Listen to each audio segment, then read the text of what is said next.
नमस्कार, स्वागत है आपका हमारे विशेष कार्यक्रम सफल किसान में। आपके साथ मैं हूं अंजू सिंह। कहते हैं सफलता उन्हें ही प्राप्त होती है जो चुनौतियों से नहीं घबराते, उनके सामने झुकते नहीं हैं और आत्मविश्वास के साथ, मेहनत के साथ आगे बढ़ते रहते हैं। आज के सफल किसान में हम आप तक पहुंचाएंगे ऐसे ही किसानों की कहानियां। तो चलिए शुरुआत करते हैं आज के सफल किसान की।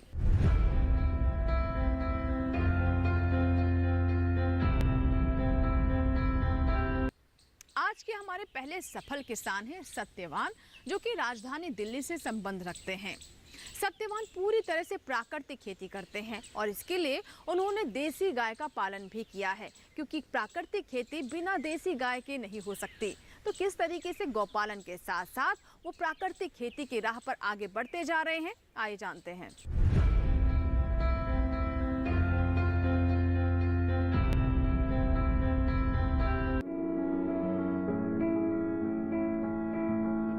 जैविक खेती तेजी से लोकप्रिय हो रही है। कृषि की सुविधा में प्रकृति से मिलने वाली चीजों का इस्तेमाल कर खेती, पर्यावरण और स्वास्थ्य को शुद्ध रखा जाता है, जिससे किसान की जेब पर अतिरिक्त भार नहीं पड़ता। इस जीरो बजट खेती को कर दिल्ली दरियाकला के किसान सत्यवान कई गुना लाभ कमा रहे हैं। साथ ही सत्यवान अंतर फसलें उगाकर न सिर्फ खेत का सही उपयोग कर रहे हैं, बल्कि ऐसा करके बाकी किसानों के सामने खेती का सही उदाहरण भी पेश कर रहे हैं। किसान सत्यवान मानते हैं कि गन्ना के साथ अंतर फसल लगाकर ज्यादा मुनाफा कमाया जा सकता है। इससे खेत के हर हिस्से का सही इस्तेमाल होता है, साथ ही पैदावार भी अच्छी मिलती है।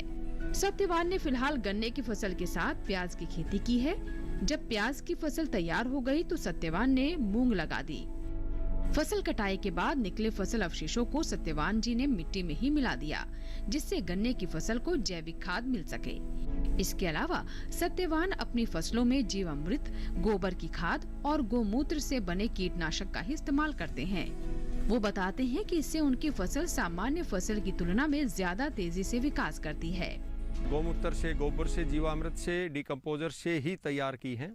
अब हमारी तोरी लगभग तैयार है और इसमें केंचुआ इतना है हमारी ज़मीन में, जो ज़मीन के नीचे केमिकल से डरता हुआ केंचुआ 10 फुट नीचे जो केंचुआ था, जीवामृत जिस खेत में हमने डाल दिया वो केंचुआ एकदम ऊपर आ गया। अब इसमें पानी देते हैं तो हमारे पैर रखने की जगह नहीं रहती।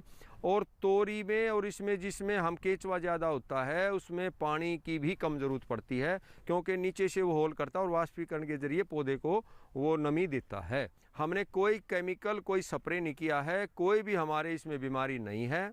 एक आध कोई कीट आता है तो उसको कोई भी पक्षी या उसको जो है खा लेता है और प्रकृति ही प्रकृति को नियंत्रण करती है। जैविक रूप से तैयार गन्ने की फसल को सत्यवान मिल में न ले जाकर अन्य तरीकों से बेचकर ज्यादा मुनाफा कमाते हैं। वो कहते हैं कि किसान अपना बाजार खुद तैयार करता है।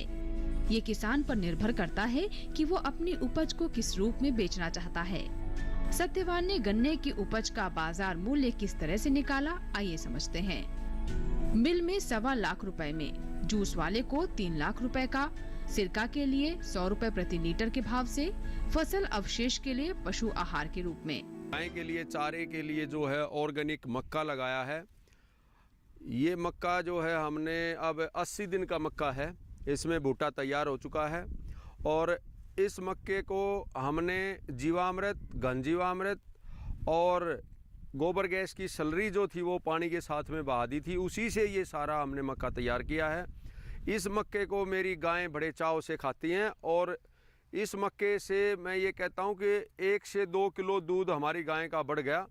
और नील गायें जो 3-4 किलोमीटर से चल के आती हैं, पास में जो केमिकल का मक्का उसको नहीं खाती, उन्होंने इंसान से ज़्यादा पता है जानवर ने, वो आती हैं इसी मक्के को खाती हैं, क्योंकि उन्होंने पता इसमें मिठास, गुणवत्ता अलग से है, क्योंकि ये बिल्कुल जो है नेचुरल है। तो इस तरह से हम अपने घी को, दूध को महंगे भाव में बेचते हैं, क्योंकि हम जितना भी जो गाय को चारा खिलाते हैं वो भी हमारा ऑर्गेनिक होता है। उसमें हम कोई केमिकल का, ज्वार है, बाजरा है या मक्का है या और भी जो हमारे जई है, जो भी हमारा चारा होता है वो बिल्कुल ऑर्गेनिक होता है। और उस चारे को जब हम अपनी गाय को खिलाते हैं तो जैसा खिलाओगे वही तो नीचे उतारेगी, उसी से हमारे दूध की भी गुणवत्ता बढ़ जाती है और उसका हम रेट अलग से लेते हैं। अब हमारा दूध 100 रुपये लीटर जाता है और मेरा जो घी है वो 2500 रुपये किलो बिकता है। तो इस तरह से भी किसान अपनी आय को, और हमारा जीरो बजट है, इसमें हमारा ना DAP ना यूरिया ना और कोई केमिकल, कुछ कोई ज़रूरत नहीं, बस खाली गोबर की सलरी से और जीवामृत से ही हमने ये तैयार किया है। आपके सामने इसकी ग्रोथ, इसकी जो है शाइनिंग, चमक एक अलग से ही है। इस तरह किसान अपनी फसल का मूल्यवर्धन कर कई गुना लाभ कमा सकते हैं। साथ ही जैविक खेती कर कृषि में लागत को भी काफी हद तक कम कर सकते हैं।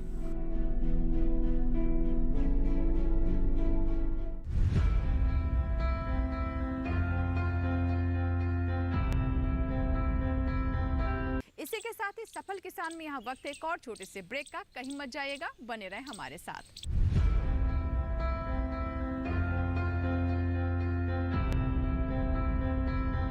श्री अन्न यानी मिलेट्स है पोषण का भंडार, मान गया अब सारा संसार। अंतर्राष्ट्रीय मिलेट वर्ष 2023 के अंतर्गत वैश्विक मिलेट सम्मेलन के उपलक्ष्य में प्रधानमंत्री श्री नरेंद्र मोदी का आह्वान। जो लोग इन दिनों दिल्ली में हो या दिल्ली आने वाले, उनसे भी आग्रह करूंगा कि एक ही जगह पर मिलेट्स की पूरी दुनिया को समझना, उसकी उपयोगिता को समझना, प्रकृति के लिए, स्वास्थ्य के लिए, किसानों की आय के लिए, मैं आप सबको आग्रह करूंगा ये एग्जीबिशन जरूर देखें। मिलेट्स उगाकर करोड़ों किसानों के जीवन में नई उम्मीद और जन जन को सेहत की सौगात देने वाले श्री अन्न यानी मिलेट्स प्रदर्शनी में आपका स्वागत है। 18 से 22 मार्च भारतीय कृषि अनुसंधान संस्थान पूसा कैंपस, नई दिल्ली, सुबह 10 बजे से शाम 5 बजे तक। कृषि एवं किसान कल्याण मंत्रालय, भारत सरकार।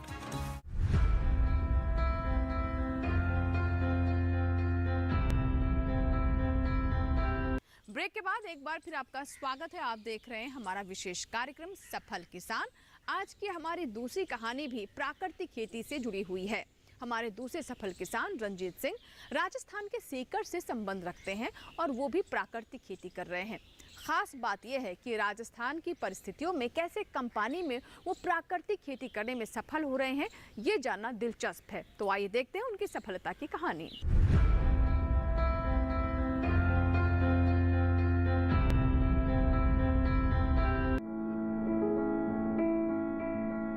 जैविक खेती करने की पहली सीढ़ी पशुपालन है, क्योंकि पशुओं से मिलने वाले गोबर और गौमूत्र से ही जैविक खाद और कीटनाशक बनाए जाते हैं। यही वजह है कि ज्यादातर किसान पशुपालन करते हैं, या ये कहें कि ज्यादातर पशुपालक जैविक खेती करने लगे हैं। यही वजह है कि राजस्थान की धरती को उपजाऊ बनाने में पशुओं का विशेष योगदान है। इस महत्वपूर्ण बात को किसान तेजी से अपना रहे हैं और जैविक खेती से भरपूर पैदावार ले रहे हैं। ऐसे ही एक किसान हैं रंजीत सिंह, जो गौ पालन के साथ कृषि में भी लाभ कमा रहे हैं। कैसे, आइए जानते हैं। गाय को दुलार कर रहे हैं ये है किसान रंजीत सिंह। उनके पास करीब 25 देसी नस्ल की गायें हैं, जिनसे भरपूर दूध उत्पादन मिलता है। वो बताते हैं कि 2013 से वो जैविक खेती कर रहे हैं। जैविक खेती को अपनाने के लिए रंजीत जी ने प्रशिक्षण लिया, जिसमें तरह तरह के जैविक खाद और कीटनाशक बनाने की जानकारी दी गई। वो जैविक रूप से हर सीजन में अलग अलग फसलें लेते हैं, जिसमें रबी, गेहूं, जौ, चना और मेथी, खरीफ, बाजरा, मूंगफली, ज्वार और ग्वार, जायद, सब्जी फसलें और तरबूज की फसलें मुख्य हैं। वो बताते हैं कि राजस्थान में पानी की समस्या से निजात पाने के लिए वो फव्वारा और ड्रिप सिंचाई विधि का प्रयोग करते हैं। इन विधियों से फसलों को पर्याप्त पानी भी मिल जाता है और भरपूर पैदावार भी मिलती है। रंजीत जी मल्चिंग के जरिए खरपतवार पर आसानी से नियंत्रण कर लेते हैं और उपज की गुणवत्ता बनी रहती है। पशुपालन भी करते हैं और खेती भी करते हैं। और गायों में हमारे HF है और साहिवाल है, गिर है और नागौरी है, भैंस भी रखते हैं। पशुपालन से हमें दूध मिलता है, मक्खन मिलता है और सेहत के लिए ये भी अच्छा है। और हमारी जो फसल करते हैं तो फसल में घेरने के लिए जो खाद है वो पशु से मिलती है। अगर अच्छी खाद मिलेगी तो अच्छी पैदावार मिलेगी। और हम देसी गाय की गोबर और गूंद से ही खेती कर रहे हैं। जैसे देसी गाय के गोबर से गंजीवामृत बनाते हैं, वो जो केमिकल वाले जो DAP डालते हैं उसी जगह हम गंजीवामृत डालते हैं और गंजीवामृत का रिजल्ट DAP से भी अच्छा रिजल्ट है। और गूंद से जीवामृत बनाते हैं गूंत और गोबर दोनों से जीवामृत बनाते हैं, वो भी फसल के अंदर स्प्रे भी करते हैं और वो ज़मीन में भी चलाते हैं। उससे जीवाणु से पोषक तत्व जो फसल को चाहिए वो मिल जाते हैं, और जो हमारी खाद है वो भी जीवामृत डालने से एकदम तैयार हो जाती है, तो फसल के लिए अच्छी रहती है। और जो फसल के लिए कीटाणु के लिए जो दवाई बनाते हैं वो 10 बन्नी अर्क बोलते हैं, वो 10 भांत के कड़े हुए पत्ते लेते हैं, वो डालते हैं, देसी गाय का गोंद डालते हैं, उससे वो बनाते हैं। जो मेथी का अल है, जो इल्ली है, वो उससे भाग जाती हैं। रंजीत मानते हैं कि खेती और पशुपालन के बीच एक सिस्टम काम करता है जिसमें बाहर से कुछ लाने की जरूरत नहीं होती। उनके इस सिस्टम को समझने के लिए कई किसान उनके पास जानकारी लेने आते हैं। रंजीत जी युवा किसानों को प्रशिक्षण भी देते हैं, जिससे जीरो बजट कृषि पद्धति को अपनाया और बढ़ाया जा सके। हम 2013 से प्राकृतिक खेती कर रहे हैं। जब बजाज फाउंडेशन ने हमको ये मोटिवेट किया, उसको हमको समझाया, तो पहले तो हम जानते नहीं थे जैविक खेती क्या है, वे फर्टिलाइजर गिरते थे, और बजाज फाउंडेशन के कहने पर हमने ये स्टार्ट किया और ये बहुत ही अच्छा रहा। और रबी के अंदर हम जो गेहूँ बोते हैं, जौ बोते हैं, चना बोते हैं, मेथी दाना बोते हैं, और खरीफ के अंदर बाजरा की फसल लेते हैं, मूंगफली की फसल लेते हैं, मक्का लेते हैं, ज्वार लेते हैं और गंवार की फसल लेते हैं। गेहूँ की फसल 4.5 महीना का टाइम लेती है। 10 नवंबर से 25 नवंबर तक गेहूँ की बिजाई हो जानी चाहिए, और इतना टाइम जो गेहूँ का सभी का लगभग एक ही टाइम है।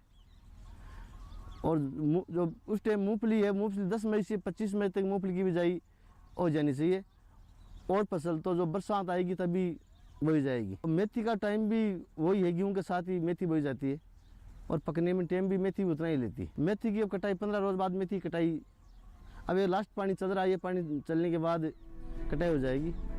रंजीत सिंह जैसे किसान राजस्थान की कृषि को नए स्तर में ले जाने में मददगार साबित हो रहे हैं। वो मानते हैं कि जैविक खेती ही एक ऐसा विकल्प है जो राजस्थान में भी हरियाली लाने में संभव है।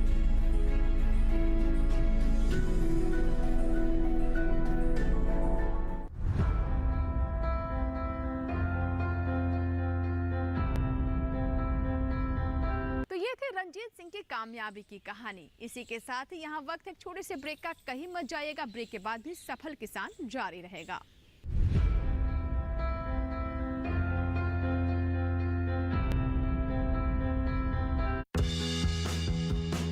मन की बात है जन जन की, संघर्षों के कुछ किस्से, कहानी कुछ सफलताओं की, अनकही विरासत की, उम्मीदें नए भारत की। महीने के आखिरी रविवार का रहता है इंतजार। ब्रह्मपुत्र के घाट से हिमालय के विस्तार तक होती है मन की बात प्रधानमंत्री के साथ। तो सुनिए इस महीने 26 मार्च सुबह 11 बजे मन की बात आकाशवाणी और दूरदर्शन के सभी चैनलों पर। मन की बात के प्रादेशिक भाषाओं में अनुवाद का पुनः प्रसारण आप सुन सकते हैं रात 8 बजे आकाशवाणी और दूरदर्शन के सभी प्रादेशिक चैनलों पर। तो याद रखें 26 मार्च सुबह 11 बजे मन की बात।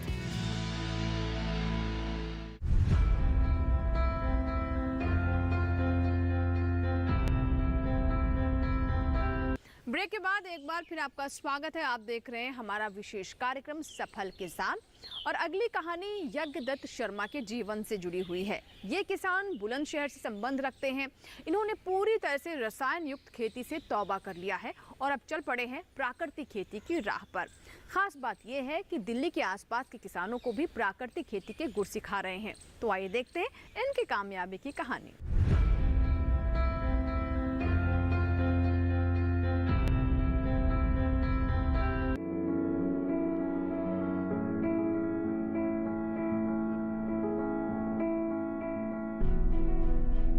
यज्ञदत्त जी के पिता फौज में थे।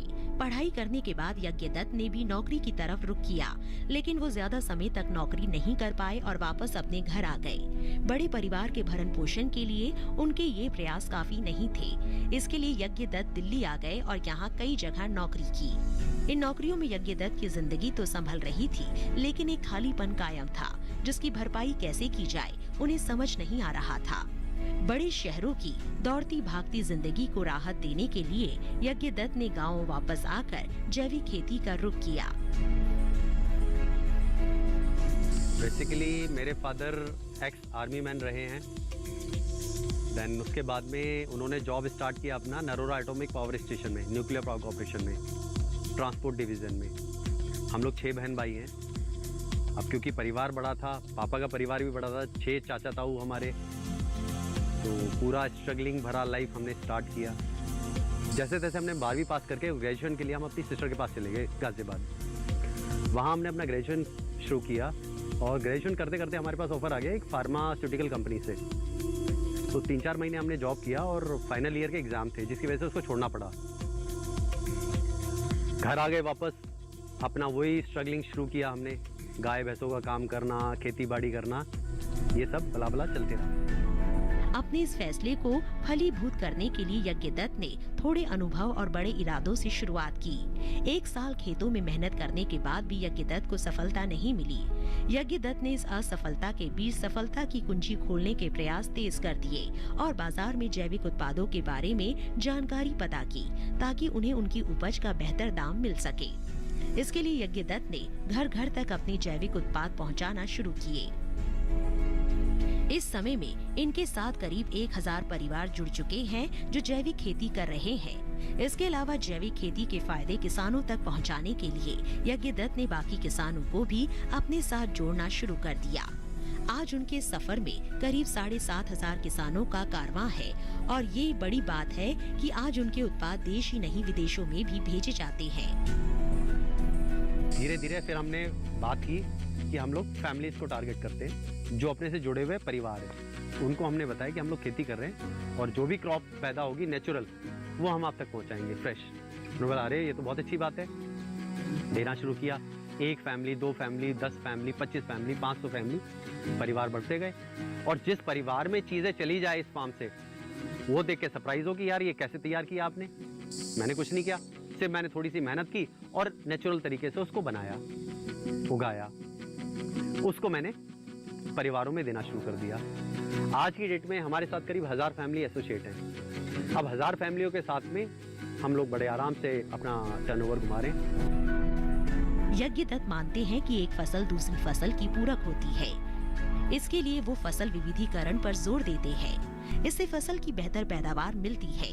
इसके अलावा यज्ञदत्त जीवामृत और केंचुआ खाद का इस्तेमाल करते हैं। अपने इस काम को बेहतर ढंग से करने के लिए उन्होंने एक रणनीति तैयार की जो खेत से लेकर बाजार तक काम आती है। इसके अलावा यज्ञदत्त उत्पाद बनाने में पारंपरिक तरीकों पर ज्यादा भरोसा करते हैं, जिसमें महिलाएं मदद करती है। वो मानते हैं कि इन तरीकों से उत्पाद की पौष्टिकता बनी रहती है। अपने इन अनुभवों को साझा करने के लिए वो समय समय पर प्रशिक्षण शिविर का आयोजन करते हैं। एक बार में करीब 20 किसानों को प्रशिक्षित किया जाता है। हम लोग फार्मर्स का वीकेंड्स पे सेशन बुलाते हैं। करीब 20-20 फार्मर्स बुलाते हैं हम लोग एक साथ और उनको ट्रेनिंग देते हैं अपनी जैविक से रिलेटेड कि उन्होंने क्या उगाना है, खेत की तैयारी कैसे करनी है, खेत के चारों ओर कैसे अपना बफर जोन तैयार करना है, कितने एरिया में बफर जोन तैयार करना है और कितने खेत से शुरुआत करनी है, कि जो भी किसान हमारे साथ जुड़े एटलीस्ट 1 एकड़ से शुरुआत करें। अपने नेक इरादों पर चलकर यज्ञदत्त ने न सिर्फ सफलता पाई है, बल्कि इस राह में और भी किसानों को शामिल किया है। जैविक खेती की ओर बढ़ता किसानों का ये रुझान भविष्य में मानव जीवन को फिर से पोषण से भरपूर भोजन देने में मददगार होगा।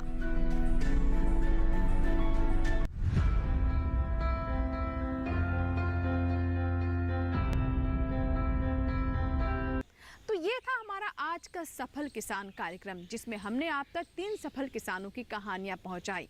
जाना आपने कि कैसे विषम परिस्थितियों में भी इन्होंने हिम्मत नहीं हारी और इसीलिए वो बन गए हैं आज हमारे सफल किसान। इसी के साथ ही यहाँ लेंगे आपसे इजाज़त। सफल किसान के नए अंक में कुछ और नई कहानियाँ आप तक पहुँचाएंगे। तब तक आप बने रहें दूरदर्शन किसान के साथ। नमस्कार।